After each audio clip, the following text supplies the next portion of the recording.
kekerasan seksual terjadi pada anak. Kasus pelecehan seksual yang dilakukan dokter terus bermunculan. Karena pelecehan seksual yang terjadi di lingkungan sekolah. Seorang penari Jatilan alami pelecehan oleh salah satu penonton. Seorang pria di Kabupaten Ciamis, Jawa Barat diduga melakukan tindak kekerasan seksual kepada anak kandungnya yang masih berusia 12 tahun. Assalamualaikum warahmatullahi wabarakatuh. Perkenalkan, nama saya Andini Mainisa dari program studi sistem informasi. Dalam video ini saya akan menyampaikan mengenai implementasi sila kedua Pancasila terhadap maraknya kekerasan dan pelecehan terhadap wanita di zaman sekarang. Indonesia menjunjung tinggi nilai kemanusiaan, tapi realitanya kekerasan dan pelecehan terhadap perempuan masih sering terjadi.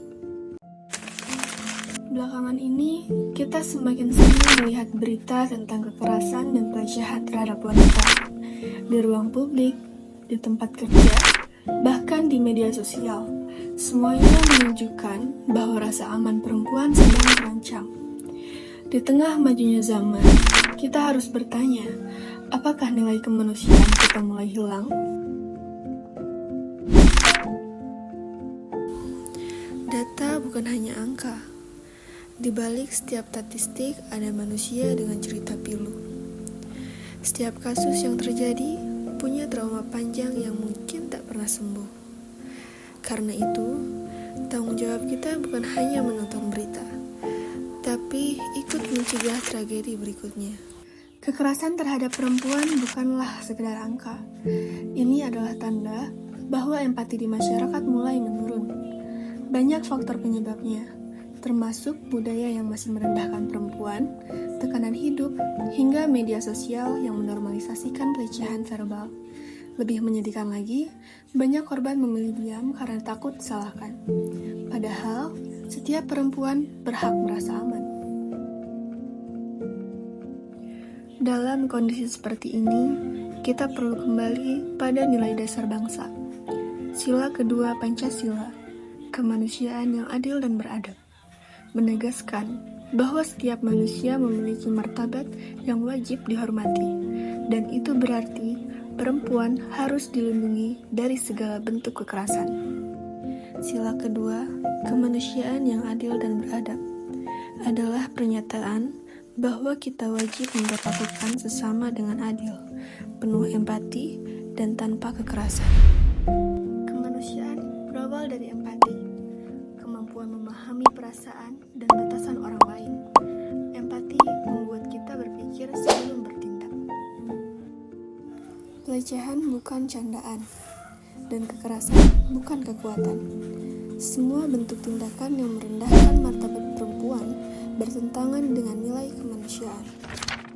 Lingkungan yang aman adalah hak setiap perempuan, dan itu bukan hanya tugas aparat, tetapi juga tugas masyarakat. Melindungi, mendukung, dan tidak menyalahkan korban adalah bentuk nyata menjalankan sila kemanusiaan. Penghormatan kepada perempuan harus diajarkan sejak dini, di rumah, di sekolah, dan di lingkungan sosial. Budaya hormat membentuk bangsa yang beradab. Media sosial bukan tempat untuk body shaming, catcalling, atau pelecehan verbal. Setiap komentar mencerminkan nilai kemanusiaan kita. Dukungan kecil dapat membawa dampak besar.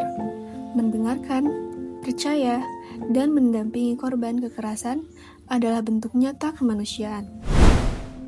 Bangsa yang besar bukan hanya hebat dalam teknologi, tetapi besar karena memperlakukan setiap manusia dengan adil dan beradab. Mari berdiri bersama, bersuara bersama, menghentikan kekerasan dalam bentuk apapun. Indonesia maju adalah Indonesia yang aman bagi perempuan. Pada akhirnya, menghargai martabat wanita bukan hanya kewajiban moral, tetapi wujud nyata sila kedua Pancasila.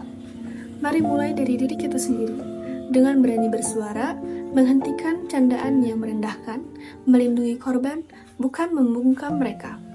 Ketika kemanusiaan hidup di dalam diri kita, kita membantu membangun bangsa menjadi lebih aman, adil, dan beradab bagi semua. Saya Andini Mainisa, terima kasih sudah menyimak apa yang sudah saya sampaikan dalam video ini. Semoga kita bisa menjadi bagian dari perubahan bangsa dan negara. Wassalamualaikum warahmatullahi wabarakatuh.